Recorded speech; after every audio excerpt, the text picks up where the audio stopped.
Sejarah Imam Al-Ghazali. Nama lengkap Abu Hamid Ibnu Muhammad Ibnu Ahmad Al-Ghazali, lebih dikenal dengan Imam Ghazali. Dia lahir di kota kecil di dekat Dus, Provinsi Khurasan, Republik Islam Irak, pada tahun 450 Hijriah, 1058 Masehi. Nama Al-Ghazali ini berasal dari Ghazal, yang berarti tukang menunun benang, karena pekerjaan ayahnya adalah menenun benang wol. Sedangkan Ghazali diambil dari kata Ghozalah, yaitu nama kampung kelahiran Imam Ghazali.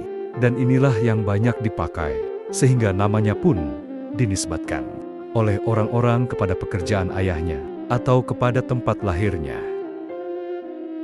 Orang tuanya gemar mempelajari ilmu tasawuf karena mereka hanya mau makan dari hasil usaha tangannya sendiri. Dan ia juga terkenal pecinta ilmu, dan ia selalu berdoa agar anaknya kelak menjadi seorang ulama.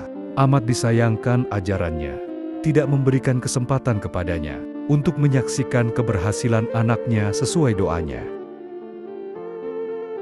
Pada mulanya, Al-Ghazali mengenal tasawuf adalah sebelum ayahnya meninggal. Namun dalam hal ini ada dua versi.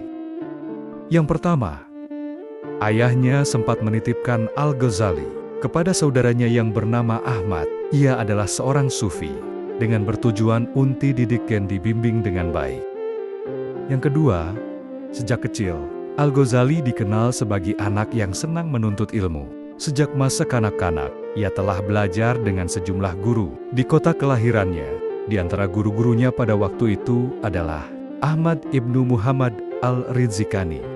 Kemudian, pada masa mudanya, ia belajar di Nishapur, juga di Khurasan, yang pada saat itu merupakan salah satu pusat ilmu pengetahuan yang penting di dunia Islam. Ia kemudiannya menjadi murid Imam Al-Haramain, yang merupakan guru besar di Madrasah An-Nizvirniyah.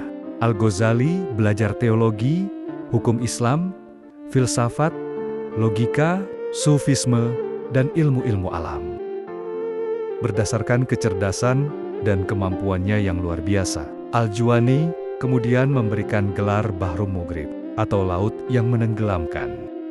Al-Ghazali kemudian wafat di Naisapur setelah Al-Juwaini wafat pada tahun 478 Hijriah, 1085 Masehi.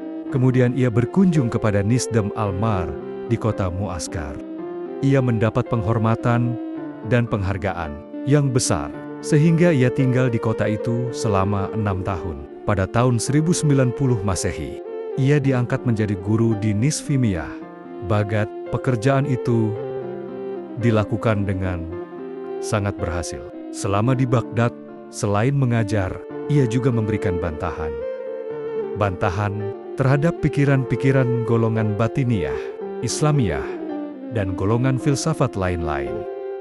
Setelah mengajar di berbagai tempat, seperti di Baghdad, Syam, dan Naisapur, ia kembali ke kota kelahirannya di Dus pada tahun 1105 Masehi. 4 tahun lamanya, Al-Ghazali memangku jabatan tersebut, bergelimang ilmu pengetahuan dan pengetahuan duniawi. Di masa inilah dia banyak menulis buku-buku ilmiah dan filsafat. Tetapi, keadaan yang demikian tidak selamanya mententramkan hatinya. Di dalam hatinya mulai timbul keraguan. Pertanyaan-pertanyaan baru mulai muncul. Inikah ilmu pengetahuan yang sebenarnya? Inilah kehidupan yang dikasihi Allah? Inikah cara hidup yang diridhoi Tuhan dengan mereguk madu dunia sampai ke dasar gelasnya? Bermacam-macam pertanyaan timbul dari hati sanubarinya. Keraguan terhadap daya serap indera dan olahan akal benar-benar menyelimuti dirinya.